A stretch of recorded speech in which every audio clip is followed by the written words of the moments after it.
ದರ್ಶನ್ ಅವರು ಜೈಲು ಸೇರಿರುವ ಕಾರಣ ಸದ್ಯ ತೂಗುದೀಪ ಕುಟುಂಬ ತುಂಬಾನೇ ನೋವಿನಲ್ಲಿದೆ. ನಟ ದರ್ಶನ್ ಅವರು ಕೊಲೆ ಪ್ರಕರಣದಲ್ಲಿ ವಿಚಾರಣಾ ದಿನ ಕೈದಿಯಾಗಿ ಜೈಲು ಸೇರಿದ್ದಾರೆ. ಇದು ಅಭಿಮಾನಿಗಳಿಗೂ ಬೇಸರದ ವಿಚಾರ. ಈ ನಡುವೆ ಒಂದು ಖುಷಿ ಏನಪ್ಪಾ ಅಂದ್ರೆ ದರ್ಶನ್ ಸಹೋದರ ದಿನಕರ್ ತೂಗುದೀಪ ಅವರಿಗೆ ಹುಟ್ಟುಹಬ್ಬದ ಸಂಭ್ರಮ. ದರ್ಶನ್ ಇಲ್ಲದೆ ಇದ್ದರೂ ತೂಗುದೀಪ ಕುಟುಂಬದ ಅಭಿಮಾನಿಗಳು ದಿನಕರ್ ಅವರಿಗೆ ವಿಶ್ ಮಾಡಿ ಖುಷಿ ಪಟ್ಟಿದ್ದಾರೆ.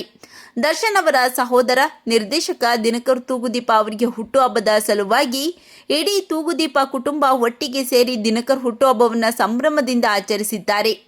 ಇದನ್ನು ಕಂಡ ಫ್ಯಾನ್ಸ್ಗೆ ಒಂದು ಕಡೆ ಖುಷಿಯಾದರೆ ಮತ್ತೊಂದು ಕಡೆ ಈ ಸಂದರ್ಭದಲ್ಲಿ ದರ್ಶನ್ ಅವರು ಜೈಲಿನಲ್ಲಿ ಇದ್ದಾರಲ್ಲ ಎಂಬ ಬೇಸರವೂ ಇದೆ.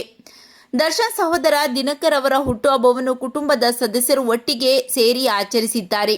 ಮೀನಾ, ತೂಗುದೀಪ ಶ್ರೀನಿವಾಸ್, ದರ್ಶನ್ ಪತ್ನಿ ವಿಜಯಲಕ್ಷ್ಮಿ, ದಿನಕರ್ ಪತ್ನಿ ಮತ್ತು ಸಹೋದರಿ ಹಾಗೂ ಅವರ ಪತಿ ಕೂಡ ಹಾಜರಿದ್ದು ದಿನಕರ್ಗೆ ಹುಟ್ಟುಹಬ್ಬದ ಶುಭಾಶಯಗಳನ್ನು ತಿಳಿಸಿದ್ದಾರೆ.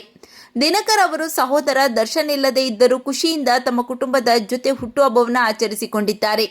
ಆದರೆ ಈ ವೇಳೆ ದರ್ಶನ್ ಪತ್ನಿ ವಿಜಯಲಕ್ಷ್ಮಿ ಅವರು ಈ ಸಂತೋಷದ ಸಮಯದಲ್ಲಿ ಪತಿ ದರ್ಶನ್ ಇರಬೇಕಿತ್ತು ಅಂತ ತುಂಬಾನೇ ಬೇಸರ ಮಾಡಿಕೊಂಡು ಕಣ್ಣೀರು ಹಾಕಿದ್ದಾರೆ. ದರ್ಶನ್ ಜೈಲಿನಲ್ಲಿದ್ದರೂ ಕೂಡ ದಿನಕರ್ ಆಗಲಿ ಅವರ ತಾಯಿ ಆಗಲಿ ಇಲ್ಲಿಯವರೆಗೂ ಕೂಡ ನೋಡಲು ಹೋಗಿಲ್ಲ. ಆದರೆ ಕಾರಣ ಏನು ಅಂತ ಸರಿಯಾಗಿ ಗೊತ್ತಿಲ್ಲದಿದ್ದರೂ ಎಲ್ಲರೂ ಸೇರಿ ದಿನಕರ್ ಬರ್ತ್ಡೇಯನ್ನು ಖುಷಿಯಿಂದ ಆಚರಿಸಿದ್ದು ನೋಡಿ ಎಲ್ಲರಿಗೂ ಶಾಕ್ ಆಗಿದ್ದಾರೆ. ಈ ಬಗ್ಗೆ ನಿಮ್ಮ ಅನಿಸಿಕೆಗಳನ್ನು ಕಾಮೆಂಟ್ ಮಾಡಿ ತಿಳಿಸಿ.